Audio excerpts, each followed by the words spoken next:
बिस्मिल्लाहिर्रहमानिर्रहीम। अस्सलाम वालेकुम दोस्तों, आप देख रहे हैं आपका अपना चैनल इल्मी दुनिया।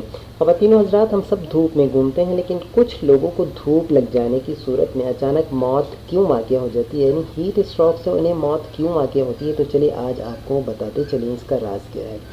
हमारे जिस्म का दर्जा हरारत हमेशा 37 डिग्री सेंटीग्रेड पर रहता है। इस दर्जा हरारत पर ही हमारे जिस्म के तमाम अज़ा सही तरीके से काम कर पाते हैं। पसीने के तौर पर पानी बाहर निकाल कर जिस्म 37 डिग्री सेंटीग्रेड बरकरार रखता है।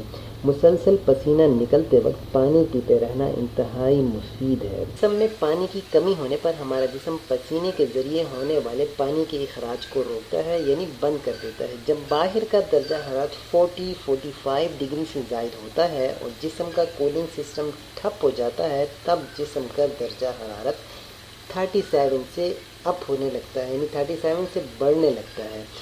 जिस्म का दर्जा हरारत जब 37 से बढ़कर 42 सेंटीग्रेड तक पहुंच जाता है, तब खून गर्म होने लगता है और खून में मौजूद प्रोटीन पकने लगता है, यानी प्रोटीन ख़त्म होने लगता है।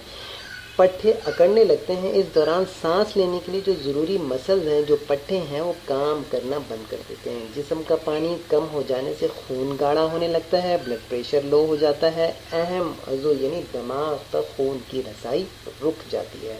इंसान कोमा में चला जाता है और इसके जिस्म का एक के बाद एक अज़ू धीरे धीरे काम करना बंद कर देता है और इसकी मौत वाक़या हो जाती है। दोस्तों, इसके लिए एहतियाती तदाबीर क्या हैं वो मैं आपको बताता चलूँ। ख़वातीन व हज़रात, हीट स्ट्रोक से बचने के लिए एहतियाती तदाबीर ये हैं कि पानी का इस्तेमाल कसरत से करें। इससे ही हमारे जिस्म का दर्जा हरारत 37 डिग्री पर बरकरार रह पाएगा। इस बात पर ख़ास तवज्जो दीजिए। इसके साथ दोपहर 12 से दोपहर 12 से 3 के दरमियान ज़्यादा से ज़्यादा घर, कमरे या ऑफिस के अंदर रहने की कोशिश कीजिए। बिला नागा कम से कम 3 लीटर पानी ज़रूर इस्तेमाल करें रोज़ाना। गुर्दे के मरीज़ अफराद कम से कम 6 से 8 लीटर पानी पीने की कोशिश करें।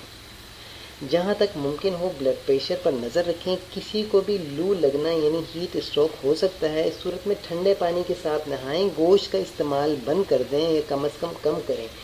फल और सब्जियां खाने में ज़्यादा से ज़्यादा इस्तेमाल की जाएं। सोने के कमरों और दीगर कमरों में 2 निस्फ पानी से भरे और ऊपर से खुले बर्तनों को रखकर कमरे की नमी को बरकरार रखा जा सकता है। दोस्तों, इस मैसेज को ज़्यादा से ज़्यादा शेयर कीजिए ताकि सबको फ़ायदा हो सके। उम्मीद करता हूँ आपको आज की वीडियो पसंद आई होगी। अस्सलामु अलैकुम वरहमतुल्लाहि वबरकातुहू।